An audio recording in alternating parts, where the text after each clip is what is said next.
What's up, guys? This is Alton here. Glad you guys are tuning in and glad you clicked on this video.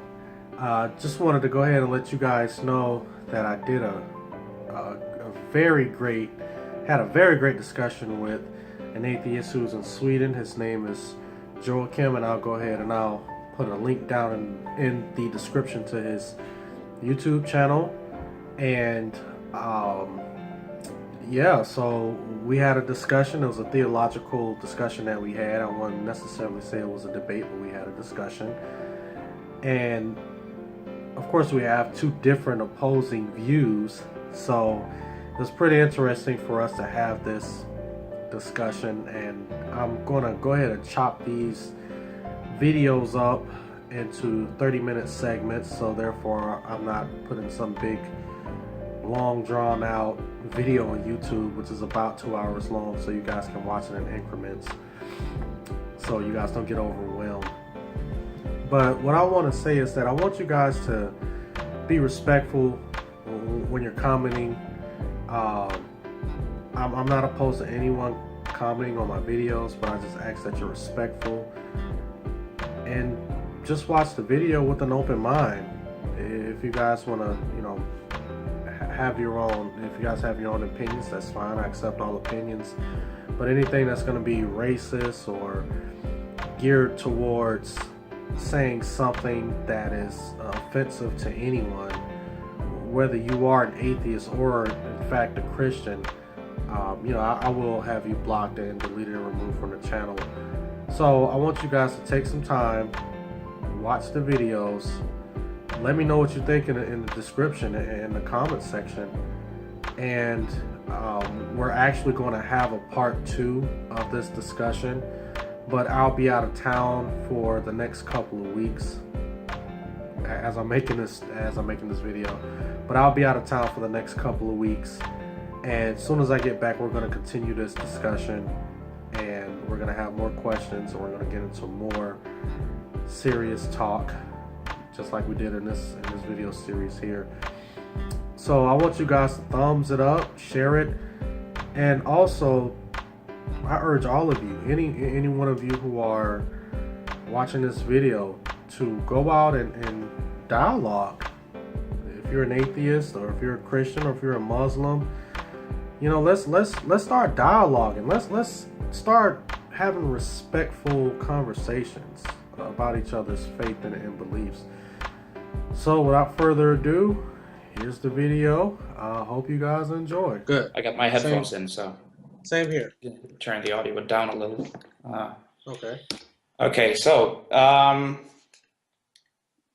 want just to go ahead and start by saying that since I'm a Swedish guy, okay, there might be some language barriers as we go along, but okay, I tend to go pretty well with the English language in general, so I don't think there should be too many problems with it. But if there's a lot of whats and excuse me's, you'll have to excuse me. No problem. Well, okay. Well, have you written down any questions, or because I have prepared myself a little bit, at least? Yeah, I have. I've prepared myself. I have a couple of questions. Yeah. So I have quite a few, and right. I just want to start off by saying, I appreciate you wanted to have this discussion to, have a meaningful discussion. And I don't think that this is something that happens too often between the atheist and the Christian community. So I really want to, I really appreciate you, offering the time to, want to sit down and have this discussion. So, yeah, sure. And in Sweden, most of us are non-believers. Right. I think there's about 90% or above 90% at this point who don't have an active belief in God, and so the question on God doesn't rarely come up. We go about our lives purely secular, and the state is mainly secular. There's a few tendencies to, they give the church some minor benefits, but on the whole, it's a secular nation, as well as the rest of the Scandinavia. Okay. Well, I live in America. I live in the Right. the South of America. I'm currently in Atlanta, Georgia. I was born and raised in Fort Lauderdale, Florida, but now I'm in Atlanta, Georgia. And if you know anything about the South in America, it is Christian. They call it Southern Baptist, Oh, but right. Okay. yeah, but America as a whole is beginning to move into a secular state. Yeah. Christianity here is not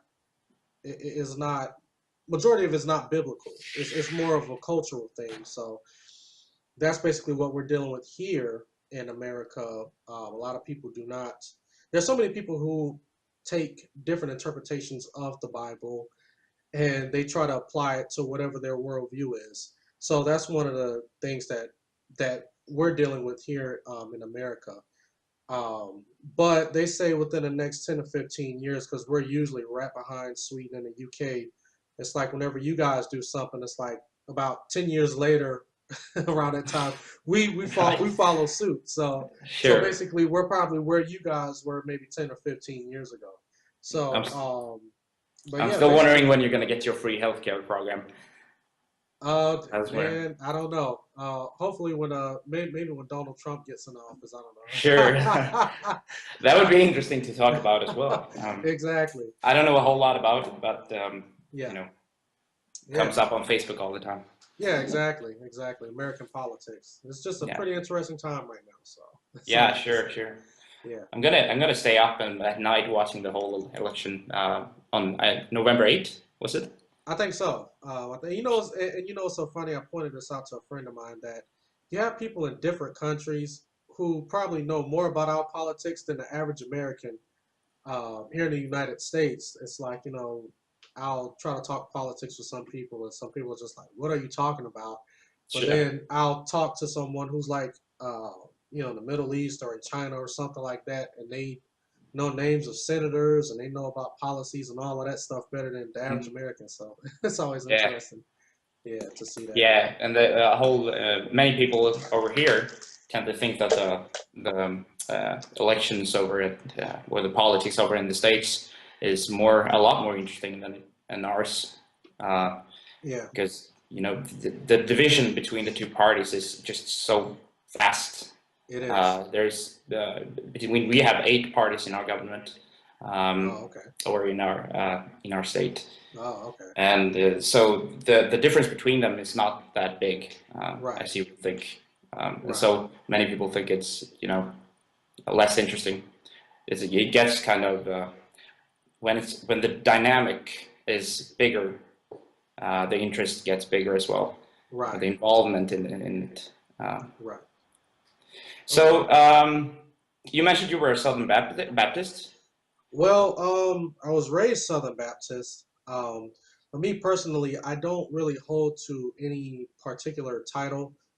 And I was just talking to a church brother about this Friday, and it seems like that the Christian church everyone was defined by their denomination, Hmm. but now is titles. It's like, no one is really going by certain denominations. It's going by a certain title. Like, for instance, you have people who are millennialists, premillennialists, Yeah. preterists, Southern Baptists, Calvinists. So people are defining themselves by those titles. But I necessarily don't stick to one. I've had people tell me or try to relate me to a certain title, but then when I actually begin to study it and see exactly what the core foundation of that title is, Hmm. then I'm just like, well, I don't really agree with this, but I kind of agree with this other title over here. But basically, what I do for myself is that I just read the Bible and I study as much as I can because, um, we're called to follow Christ. We're not called to follow men or titles or priesthoods or bishops or anything like that. Um, Okay. I just I just view myself as a follower of Christ. Sure. Yeah, And I guess there would be within Baptist Church there are a whole bunch of individuals who disagree about all kinds of things. yeah, it So it's is. not the label, I guess, would be less interesting than what you think as a follower of Christ. Yeah, exactly. As you as Exactly. an individual is what I'm interested about. Yeah, So exactly. my first question that I thought about was obviously you and I have very different perspectives Correct. on about reality. Right. And so what would be the best method for us to resolve that disagreement? And what would be the best method to go about distinguishing fact from fantasy? Well, like I tell anyone, we all live in this world and we all share the same reality, believe it or not. I always tell people, even Christians, Muslims, agnostics, atheists, whoever, I always tell them, whatever information you come across, do your research on it. Let's not make assumptions. There are certain people that they'll look at a certain group of people and they'll say, well, maybe those people are just defined by those actions. Like, for instance, in this case, Christianity. A lot of Mm-hmm. people look at the Catholic Church and they say, well, that is what defines Christianity.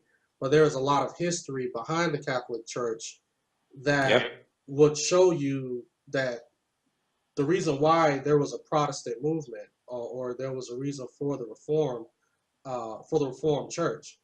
And it's just like when it comes to atheism, I have atheists who I've talked to. I talk to atheists on a regular basis, and they always tell me to do my research and check out and see what is true and what is not. And I think that we all live our lives uh, according to the truth claims that we project. Yep. For instance, we can all look up at the sky and we can say, "Hey, the sky is blue."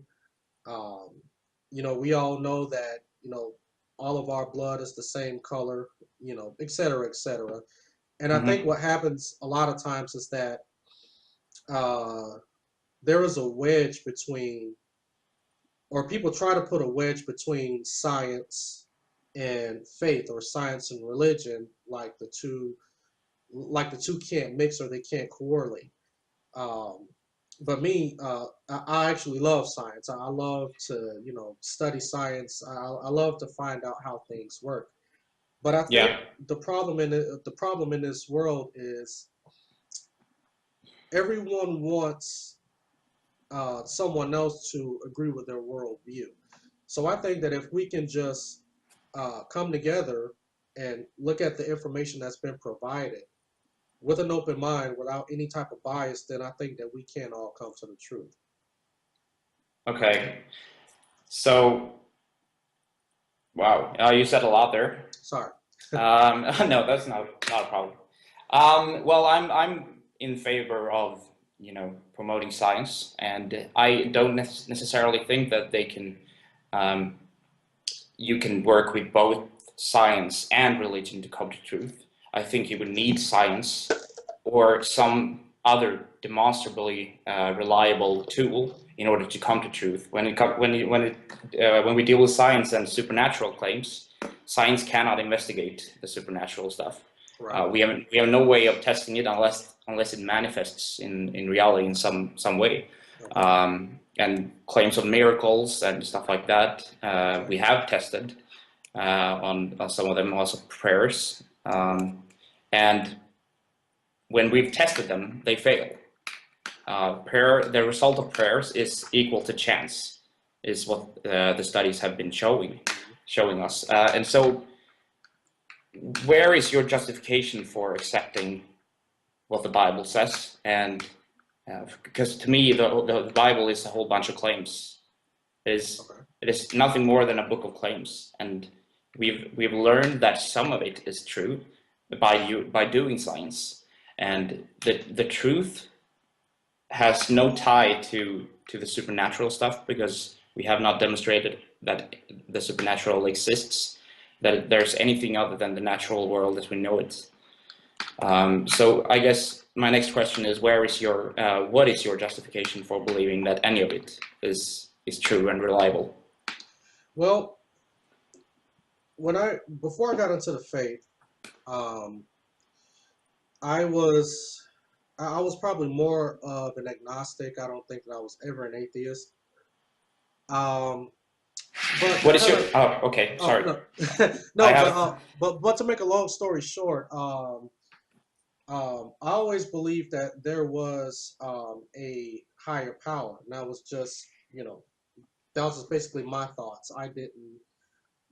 It wasn't something that I knew for sure. So what I did was that I began to investigate the Bible, and I actually started out with the four Gospels: Matthew, Mark, Luke, and John. Yeah. Um, and I wanted to see, was Jesus actually real? Because I mean, we went to church and that's what we talked about.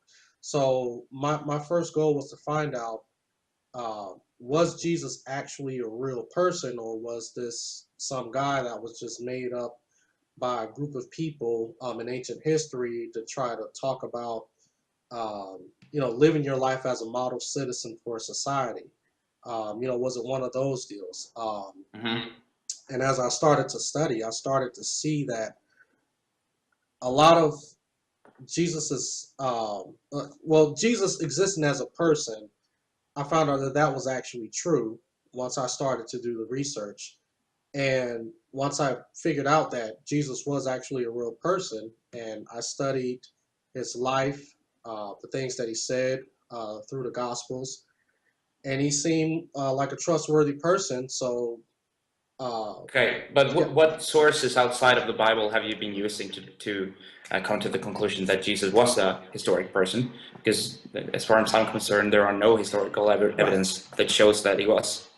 Well, I'm well, not saying that he wasn't, but no, yeah, yeah.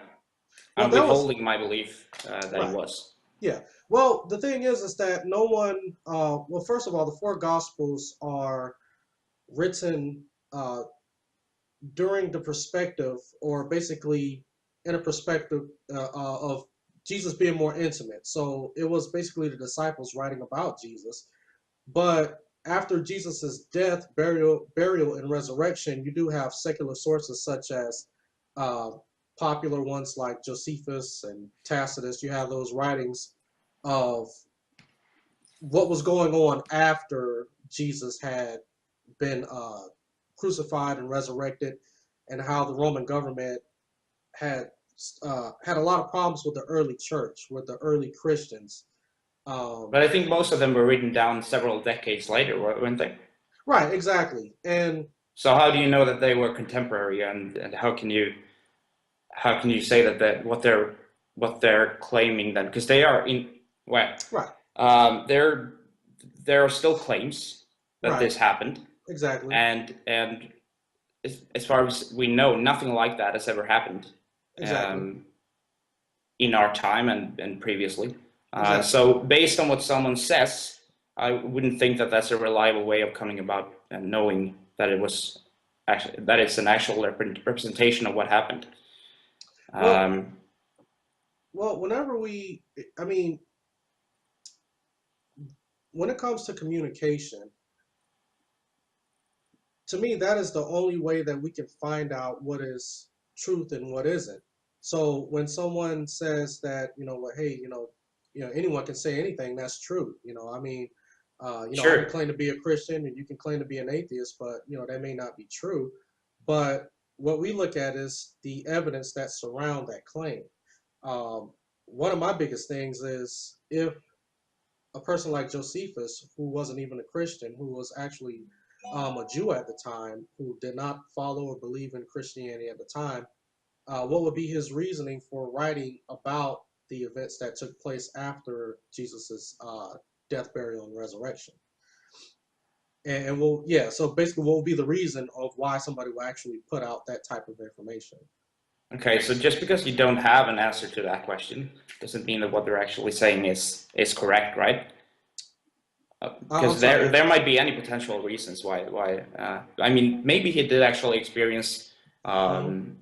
something that he thought was Jesus, or maybe it was an hallucination. You don't know, and he could be lying. He could sincerely believe this, and writing it down as if it were true. But Josephus. Well, we are Joseph. Go ahead. separated from these claims by about 2,000 years, Right. and so we Well, can't go back and investigate them. right, exactly. So therefore, this is where science cannot be used to actually test what has happened. this now moves into an argument of philosophy. And there's nothing that we can, we can't put anything into a beaker and check it out and see if it actually happened or not. The only thing that we have to go on is the writings of the people that were actually there at that time. Now, of course, they didn't have the technology that we had to where we can go out to where they were videotaping or they were audio recording or anything like that, or taking pictures and Snapchatting and Instagramming. So they didn't Right. have all of that stuff. So the Right. only thing that we can rely on is the writings of these people back in those days. Sure. Even when it comes to uh, writing back then versus now, papyri was very expensive back then. So if anyone wanted to write anything down, it had to be something of substance because it was just too much money to just be throwing out for someone to just write something down. Especially when you look at a secular historian like Josephus, he was just basically documenting what was going on in those areas of Greek and of Greece and Jerusalem and all of those parts at the time.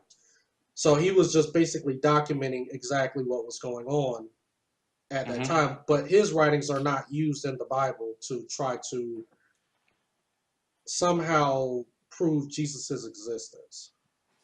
But you're saying that all you've done now. Okay. With regard to, you said that the papers were very expensive. It was several. Yeah, exactly. You mentioned that in one of your videos as well. I watched them both, or maybe you put up a few videos. Yeah. And one of your videos you mentioned this. All you've done is you've gotten a bit closer to demonstrating that what Josephus was writing down, he sincerely believed. It doesn't get you anywhere closer to telling on whether or not it's true and whether or not it is reasonable to accept the claim. Since we can't use science to investigate these claims, we need another method, and we don't have one. And so by lack of alternatives, I mean, the time to believe a claim is when it has actually been demonstrated to be true, and when there is reasonable evidence in support of that claim. Right. And so any time before that would be irrational. It would be irrational to hold a belief, is my position. And that's if you can come up with something that I don't have evidence for example, I would stop believing it. And there might be a few things where I would consider faith to be the justification that most Christians hold for their belief. Right. And by definition, I would say faith is when you accept a claim without any good evidence or good reason to accept it. Okay. Could you agree with that definition? Hold on 1 second. I had this on my notes. I mean, there are different usages of the word faith, but that's kind of how I view faith. Right. Well, there's actually the Bible actually tells us what faith is, and I had this note written down. Let me see. And I had this written down. Here we are. So where are you? Well, what site are you using? Well, I'm sorry? What site are you using? I am going to BibleHub.com. Bible Hub, okay. Bible Hub. Let me see. And you do a search for faith? Yes, exactly. I had the scripture written down. I think it is in Hebrews. Let me see where he talks about.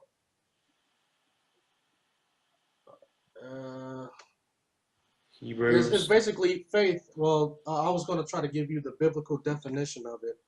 Yeah. But basically, in a nutshell, faith isn't something that is just, like magic to where we're just like, well, we just have faith that, if I get diagnosed with cancer and I just pray to God, I have the faith that He would heal me. That's not how faith works in the Bible. Um, Actually, to have faith, you have to have evidence of something that basically shows you of what you have faith in. Basically, it's like, since we said that we put our faith in God, we put our faith in God based on the evidences that He's given us or that He showed us before. So therefore, that the things that we don't see, we have faith in. So therefore, when we read the Bible and it talks about the return of Christ, um, and we're actually able to look back on the Bible, when we look at the life of Jesus and the things that he expressed in the Bible, saying that, hey, I'm going to return again. Not only that, I'm going to go back to Jerusalem. I'm going to be crucified. I'm going to die. I'm going to be buried. On the third day, I'm going to rise. And when he actually pulled it off, now we have the faith to know that Jesus will return on. He will return again to actually judge the world, and we know that because he has been proven to be reliable. So faith isn't something that we just hope for something to happen. It's like based on the evidence that we have of the things that already happened. That's what that's when we can base our faith on the future things to come. Mm-hmm. Well, so how would you explain how the word is used nowadays? For example, you mentioned when someone has cancer and they pray to God and they hope for God to heal them. They are using faith as their justification for believing that they are going to be healed. Well, go ahead. Not only do I think it's wrong, but I think it's dangerous because there is a potential, So do I. there's a risk of you maybe not seeking out to get medical attention. If you are diagnosed with cancer, you can deny Right. medical attention in favor of your faith that God will heal you. And people have done that, and numerous times they have actually killed off their kids when their kids has been diagnosed with well, a death sentence, basically. Right. Exactly. And I would say that those people apparently have not read the Bible, because the Bible doesn't teach that if we are stricken with cancer or some type of illness, that we are to just not take any type of medicine and we're just supposed to pray it away. But we do all that we can. If we have to go to the doctor, and let's say if someone is stricken with cancer, we do put our trust in the doctors, that we know that they are going to uh, perform the right procedures to get us back to health. And we also put our faith in them if they say that, hey, listen, no matter what we're doing, your child or you or whoever is going to die. I wouldn't say you're using faith in order when you seek out to get medical attention and you Right. rely on doctors, Right. and their professionalism. Right. Because as far as we know, I mean, the standards for becoming a doctor is you go through several years of education, and you read up and you study and you become a doctor. And so we have reason to believe that Right. they know what they're doing. Right. That's what Exactly. I'm saying. So Yeah, I wouldn't use the word faith in that context. Yeah, well, the way I use faith is not in the context as in I have faith in whatever God decides for my life. So if I'm stricken with cancer, I have faith that God is going to make the right decision whether I live or die. But in the meantime, I'm still going to seek the medical treatment necessary to make myself better. Why? So, I'm sorry? Why? If you already know that God has it predetermined whether or not you're going to live. Yeah, he does. Yeah, Okay, he so does. whatever you do, it's gonna be in accordance with God's will. Right, exactly. So So the thing is that our job as humans is not to know exactly what God's will is for our lives. Our job is to be obedient to God. right,